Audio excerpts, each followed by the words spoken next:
어느 쪽이 어머니죠? 어머니? 겨울에는 안 하고 싶은데 3월달에 하고 싶다고 그래요. 그분이 들어오는 게 우리나라로 따지면 5일 동안 쉬는 날이야. 국가가. 3월달에 오라고 못 와요. 연휴 때 일부러 들어오는 거야, 쉬는 날. 2월달에 토픽 시험 보고 합격하면 3월달에 한국에 가야지. 어차피 지금 남편이 나이가 어려서 이제 들어가면 한국에서도 결혼식을 할 텐데. 안녕하세요. 국제결혼회사 외두편 해외 총괄이사 이상원입니다. 오늘은 저희가 운영하고 있는 기숙사와 어학원에 대해서 소상하게 장단점을 말씀드리기 위해서 카메라 앞에 섰습니다. 첫 번째로 저희가 좀 기숙사를 운영한 거는 2012년도부터 운영을 하기 시작했고요. 만 12년째입니다. 횟수로는 13년이 됐고요. 2012년도에 한국어 시험이 생기기 이전에 그 얘기를 듣고 저희가 한 1년 정도 먼저 기숙사를 설립을 해서 기숙사를 운영을 했습니다. 처음에는 기숙사를 운영할 때는 그 당시에는 공부를 할 수 있는 한국어 어학원도 적었고 세종학당이 타시켄트밖에 없다 보니까 그 당시에 제가 주로 결혼시키던 지역이 타시켄트에서 차로 4시간 내지 6시간 걸리는 지역들이었어요. 일반 선생이나 공인되지 않은 어학원에 보내서 토픽을 준비하는 것보다는 제가 직접 가르쳐야 되겠다 그래서 이제 기숙사를 설립하게 됐는데 처음에는 우여곡절이 있어서 기숙사 사감 없이 한 1년간 운영하다 보니까 아이들의 동태를 살필 수가 없어서 저녁에 어디 가 있는지도 잘 살필 수가 없고 그래서 저희가 이제 그때부터 이제 기숙사 사감을 뽑아서 지금까지 그 사감이 기숙사에서 아이들을 컨트롤하고 아이들을 감시하고 있습니다. 기숙사 사감이 그 당시에 우리나라 따지면 초등학교 교감 선생님까지 하시다가 그만두신 여자분이셨는데 노처녀셨어요. 그 당시에 53살인가 그러셨는데 벌써 지금 65세가 됐죠. 그분하고도 일한 지 이제 11년이 돼가는데 그 당시만 해도 일반 어학원에서 학생들을 가리키는 게 불법이었어요. 우즈벡에 아이들을 직접 가르치기 위해서는 합법적으로 국가의 교육 라이센스, 어학 라이센스를 받아서 공부를 가르쳐야지만 되는 시절이었어요. 그래서 이제 저희가 부랴부랴 어학 라이센스도 신청을 해서 한 6개월 감사받고 어학 라이센스도 받아서 이제 어학원을 설립했고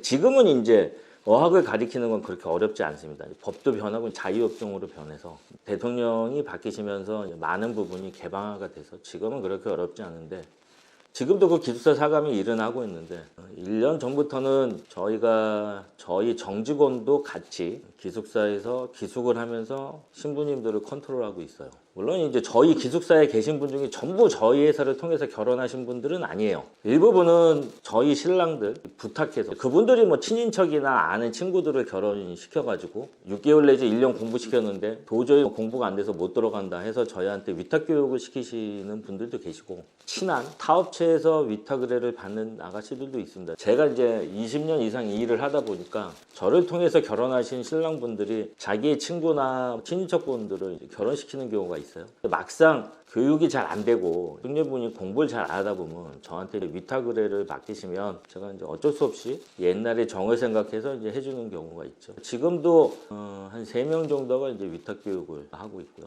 기숙사에서 현재 있는 인원은 8명입니다. 위탁 교육이 4명이고요. 저희 회사를 통해서 결혼하지 않았더라도 차별을 두고 교육을 하거나 그러진 않습니다. 많은 분들이 인터넷에 적혀 있는 글들이나 아니면 SNS를 통해 가지고 기숙사의 장점 및 단점을 물어보시는 분들이 많은데 일단은 SNS에 적혀져 있는 건 이런 내용이죠. 기숙사에 들어가는데 기숙사에서 잘 컨트롤이 안 돼서 여자들이 기숙사 안에서 담배 피우고 술 먹고 남자들을 불러서 놀고 그랬다. 두 번째는 자기네끼리 자꾸 비교를 해서 그 비교질을 하는 가운데 신랑들한테 누가 무엇을 해줬는지 자꾸 비교한다. 세 번째, 나쁜 친구들하고 어울리게 돼서 나쁜 물이 든다. 3가지의 단점입니다. 저도 맨 처음에는 기숙사를 운영을 할 때는 그게 단점이라고 생각을 했었습니다.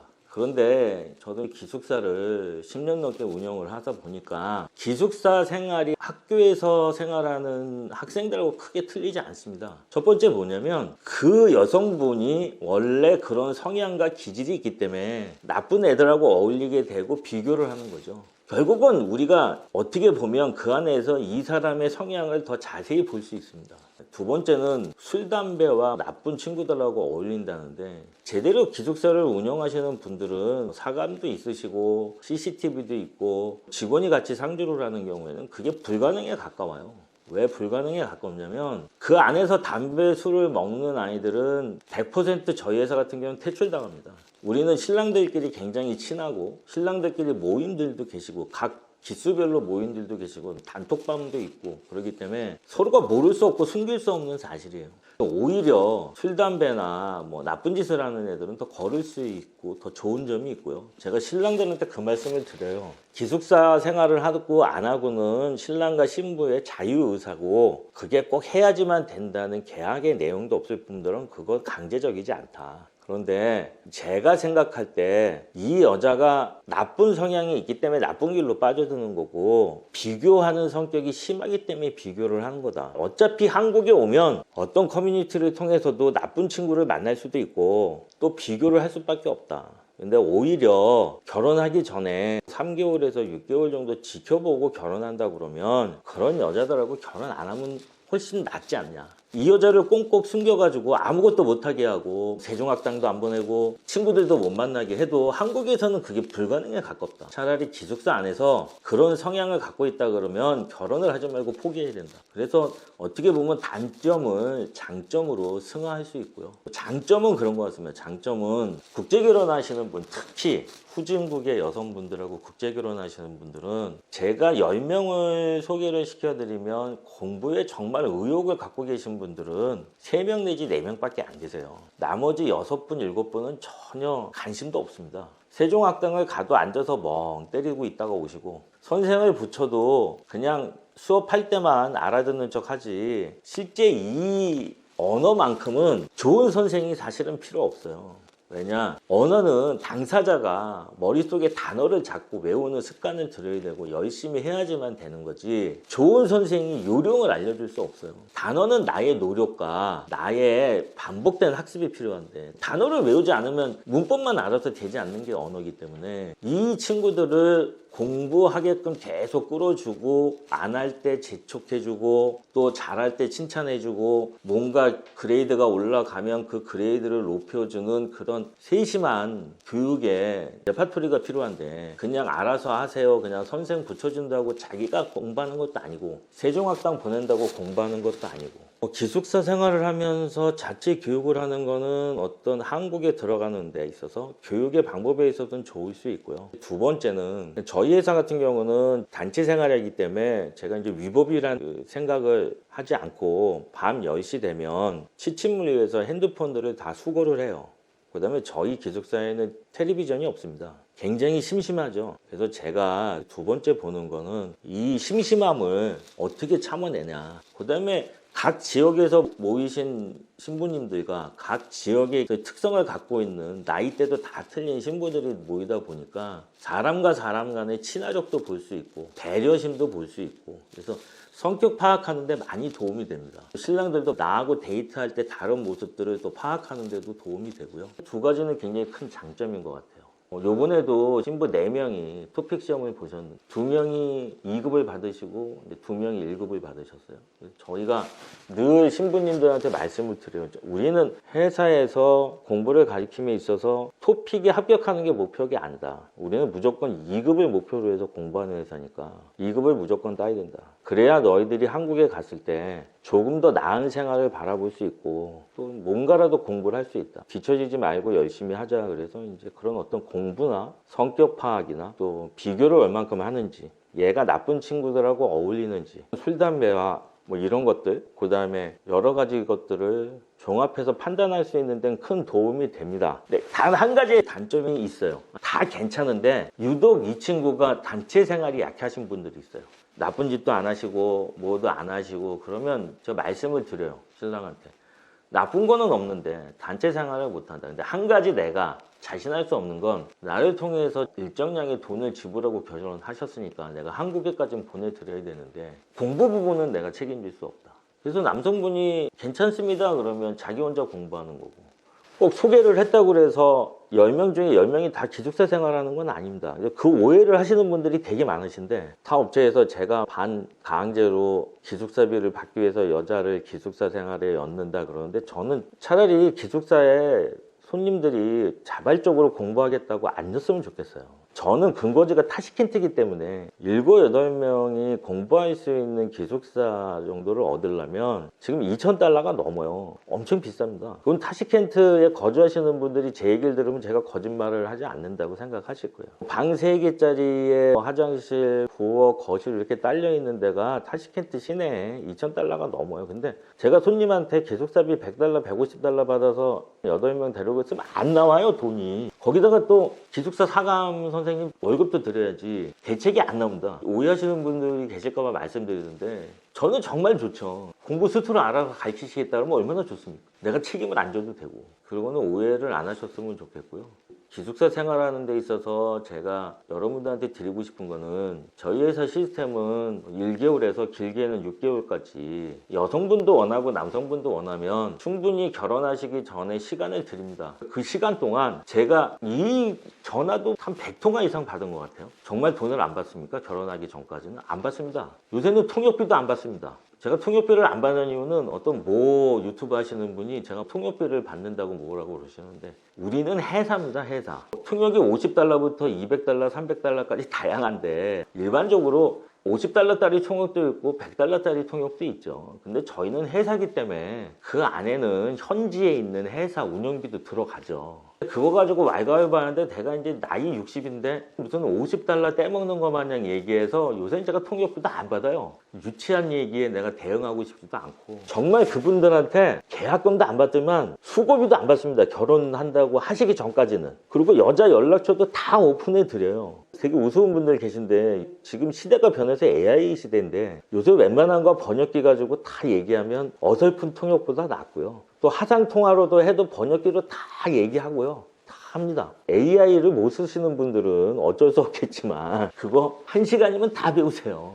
1시간도 안 걸립니다. 이 요새 같은 시대에 제가 전화번호 알려드리고 연락처 알려드리면 돈 달라고 그러는 거 아니에요. 돈 달라고 안 합니다. 제가 돈 달라고 하면 저를 고소하세요. 제가 거짓말하고 거짓 광고했다고. 저는 남성분이나 여성분이 둘이 합의하에 어느 순간에 결혼하겠습니다라고 합의하지 않으면 일체의 돈을 청구하지 않습니다. 얼마 전에 제가 그 얘기를 듣고 한 달간 통역비도 안 받고 현지에 항공권 끊고 자발적으로 오셔서 호텔비도 알아서 내시고 다 하십시오. 그리고 이제 오시는 분이 계셨어요. 그분들이 고마우니까 직원들한테 밥도 사주고 뭐 그랬나 봐요. 제가 직원들 야단쳤습니다. 왜냐면 내가 돈 안 받고 하겠다는데 니네들이 왜 밥을 얻어먹냐. 밥도 니들 돈으로 먹어라. 손님들이 굳이 사주겠다고 해서 그러면 우리가 업무 시간이 6시까지니까 저녁을 사준다고 그러면 먹어라. 그런데도 불구하고 되도록이면 일찍 퇴근해서 자라. 내일을 위해서. 왜 그러냐면 사실은 저녁 때 데이트에는 직원들을 잘 붙이지 않아요. 이유가 요새 스마트폰으로 AI 번역기가 다 되기 때문에 통역 없이 서로 데이트를 해야 서로 간의 인생관도 알 수 있고 가치관도 알 수 있고 제일 중요한 게 결혼 문화에 있어서 인생관하고 가치관인데 그거를 통역을 통해서 알 수가 없어요. 둘이서 어떤 감정을 가지고 얘기를 해야지. 그래서 저희가 데이트할 때는 전혀 그런 거 상관 안 합니다. 직원이 되도록이면 나가지 않아요. 둘만의 데이트를 해보시라고 그러고 그래야 서로 간의 감정도 알 수 있고 또 우리 회사에서 통역하면서 거짓말 할 수도 있잖아요. 요새 그러신 분들 봐요. 녹음해도 되겠습니까? 하세요 그래요. 더 웃긴 건 뭐냐면 할 필요도 없어요. 저희 회사는. 여자 연락처 다 주고 둘이서만 데이트하면 예의번역기로 둘이 다 얘기하면 됩니다.